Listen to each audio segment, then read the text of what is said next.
Hey folks, it's Jack Malcolm, and I'm standing here in front of the tools of my trade. My trade is teaching and coaching sales and persuasive communication, and I make it a point of professional pride to be sure that everything I teach is up to date, it's accurate, and it's worthwhile, and it's practical. So I rely on people who are a lot smarter than I am. I do a ton of reading, and I cite my reading many times in my classes, so people often ask me, can you give me a bibliography of some of these books that you mentioned while you're training us? So this is the first in a series of book reviews that I'm going to do and book recommendations. And the first book that I recommend is called Thinking Fast and Slow by Daniel Kahneman. And this is one of the absolutely most important books that you need to read if you want to be a better thinker and you want to be a better persuader. So first of all, who's Daniel Kahneman?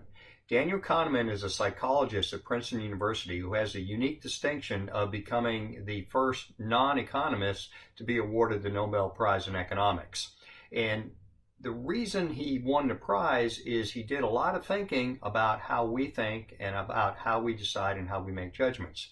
And the economists have told us for a long time that when somebody's making an important buying decision or an important decision in their life, they're going to be very rational. They're going to coldly analyze all the available information. They're going to weigh all the facts equally. They're going to make an objective and a totally logical and rational determination. Now, you and I know that's not true, but Kahneman is the first person who really put together the research that demonstrated that. And what he came up with was the idea that, and the main idea in this book, is that we think on two levels. System 2 thinking is the cold, rational, slow thinking process that we use, but most of the time all of us are on cruise control on system 1. And system 1 is fast, it's intuitive, and it's emotional. And the reason that we're on system 1 all the time is it requires a lot less energy. We don't like to think any harder than we need to. So we make snap judgments. We make judgments that even when we use system 2, it's colored by some of the system 1 thinking. And if you're persuading people, you need to understand both system 1 and system 2 and know how to appeal to both. So there's a ton of great stuff in this book, and I'm going to give you just a couple of ideas.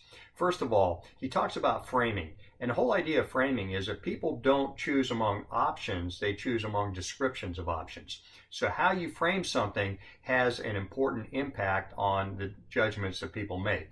So would you buy a packet of meat that said 10% fat? Probably not. But if it said 90% fat-free, suddenly that's a different story. Another very big frame, and the one that he won the Nobel Prize for, was the whole idea of prospect theory. And prospect theory tells us in general that we tend to move faster and take more risk to move away from pain than we do to move towards gain. As a salesperson, you understand that if you're in sales, because you know that by making sure that the buyer understands the impact of not acting, it can outweigh the risk of acting and the cost of buying your solution. A lot of other things.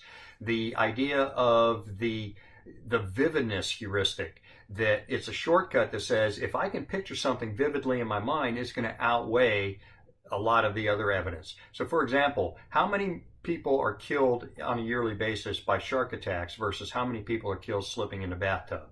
It's a lot more slipping in the bathtub, but you're not afraid to get in the bathtub because it doesn't conjure up that vivid image of getting your teeth sunk into your leg and ripping you to shreds, right? The other idea that is very useful in persuasion is a whole idea of anchoring. The first information that people get tends to be more heavily weighted than subsequent information. So that's why people are always advising you, if you're in negotiations, to go ahead and have a strong or a high or extreme opening offer, because people will come down from there, but they won't come down as much. So there's a lot in here, and this book I recommend in two different ways. One is you can use it to play offense, and two is you can use it to play defense. When I say play offense, you can use it to figure out how to frame your messages and how to put together your persuasive messages for best effect.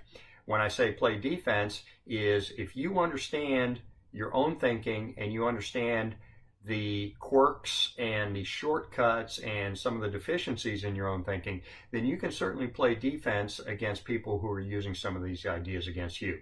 So whether you're buying or you're selling, this is a book for you.